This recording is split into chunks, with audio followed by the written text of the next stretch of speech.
Alright, YouTube. I picked up some goodies today on my day off. I did a little shopping thanks to Springs Armory here in Colorado Springs. Uh, Bought my pieces to build my lower. Yes, I have the gloves. Everything's still got packing grease on it, especially the bolt. Got my Anderson lower, ATI poly upper. Put that together using the Palmetto State Armory pieces left over from the last build. Well, actually, it was a kit. So I used the Delta ring, the dust cover, and the forward assist. Picked up a new bolt, Palmetto State Armory. It's your standard M4 AR-15 5.56 223 bolt. Right now I got some carbine length hand guards. They were $5. I just needed something because I don't have the ones that I want yet. Carbine length gas tube with pin. Gas block with a rail. Got the MOE M-Bus Magpul backup sight. Flip up in FDE. Got a charging handle. And the most important part, Anderson M4 profile barrel, 16-inch. And I got a riser for something else. One of the things I did do is I'm going to reuse the flash hider, and I'm going from the pistol that I built, and I'm going to put on this can. So I'm going to swap those out, and hopefully I get a little bit more fireball out of here. This one I hear pretty much controls the fireball, keeps it down to nothing. Alright, so let's go ahead and get that put on, and we will move on to the next stage of building my second AR with poly upper. Okay, so the dry fitting has started.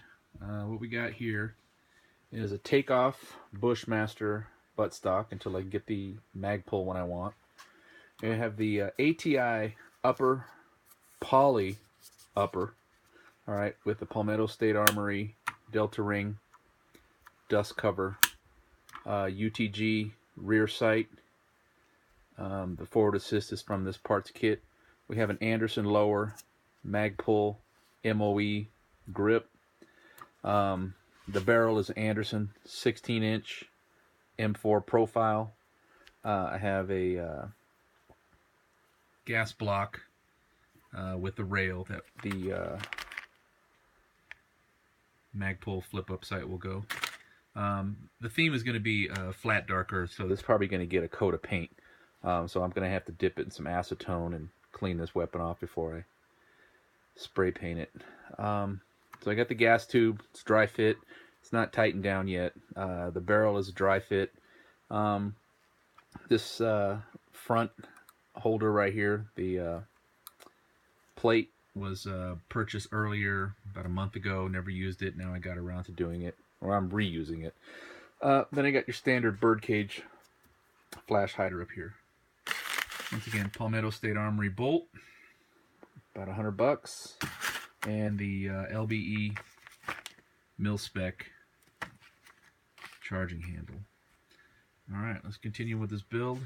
Once again, it's standard. There's a million videos online, and let's go ahead and put this one together. It shouldn't take too long. Getting that barrel torqued down, everything lined up properly. So I have the jig and the clamp for the upper. I've got the barrel in, a little bit of grease put in there. Got the Delta ring assembly, and I'm going to use my handy dandy Armor's wrench and torque wrench to torque it down to between 30 and 40 pounds. Maybe that would be ideal, but we'll see. The trick is to line up the gas tube assembly so everything lines up where the gas tube can go in with these between these little notches. That'll be the tricky part. So let's go ahead and do that and see what we can get within specifications. So the whole goal of getting the Delta ring and the barrel nut lined up is for the gas tube to go through. You get it within specifications. Right now at about 38, about 40 pounds. I had to back off a little bit. This right here should be able to slide through fairly easy. So you want to make sure that everything is lined up. So turned out pretty good. I'm within the specifications, so we'll move on from there. All right, continuing on. I have the bolt carrier group charging handle installed. I have aligned the delta ring, the weld spring, gas tube, the retaining plate, and the front gas block, which has not been tightened down yet. And the bird cage is just kind of tightened on there right now once we line it up. I find that it usually takes at least 2 of these crush washers to get this lined up right where the bird cage area is facing up to deflect the gas down. Alright, so far got a semi-functioning AR, and freely moves, so that means that the gas tube is lined up. Now remember, this is a poly upper. It's made out of polymer. They say these are pretty good. Like I said, I got it for 30 bucks. Well, yeah, $26 shipped. So we'll see. If not, I can always replace it, but we'll give it a test. We'll see how it works. Well, here we go. Pretty much it.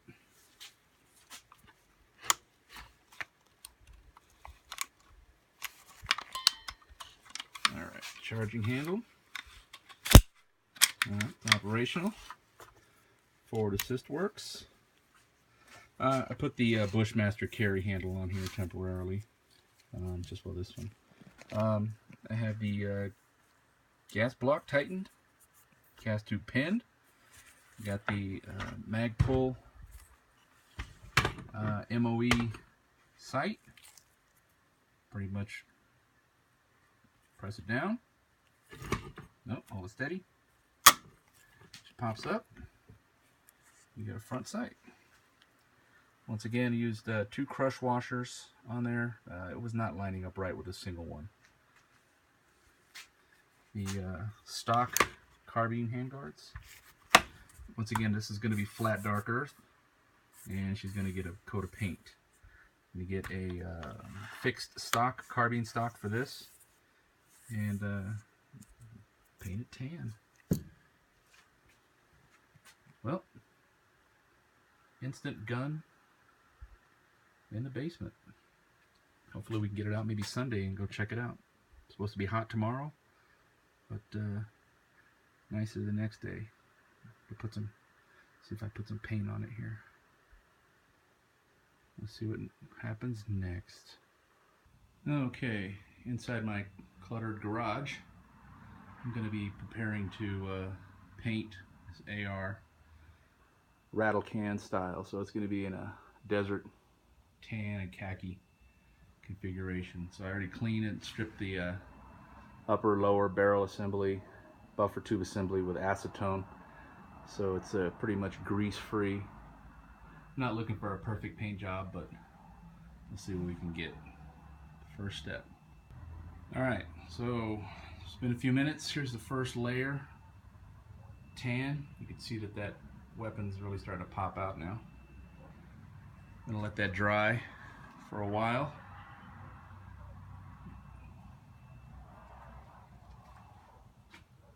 It's looking pretty good. What I'm using is Rust-Oleum camouflage, and it says it also bonds to plastic. So remember, the lower receiver, the upper receiver is polymer. So all right, let that dry up. See what happens. Here are my bits and pieces with the first color. The trigger selector, selector switch. It's coming out pretty good. It's a nice flat, dark color. Everything's even. Got the dust cover, ejection cover. Looks good. So now what I'm going to do is I'm going to assemble it and finish painting it. Here's the final project. It's two colors. I don't know if it's showing up very well. We got a khaki and a desert tan. And of course we got flat dark earth. You can tell the contrast on here. I was painting, of course. Okay, so we got the butt is the Bushmaster, Magpul, Anderson lower, American Tactical Poly upper, UTG rear sight.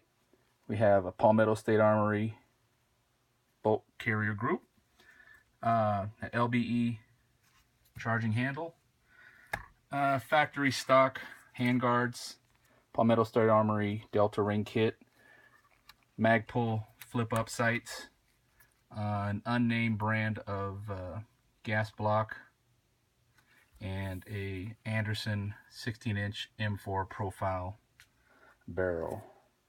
And then I put this little rail down here. So this is what he got.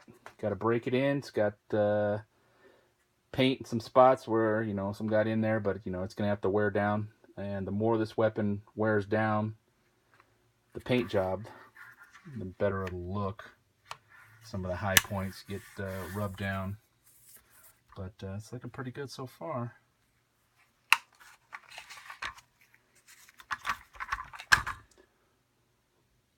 Tomorrow, hopefully I could take it out. We'll see what happens when we put some heat to it. All right, stay tuned.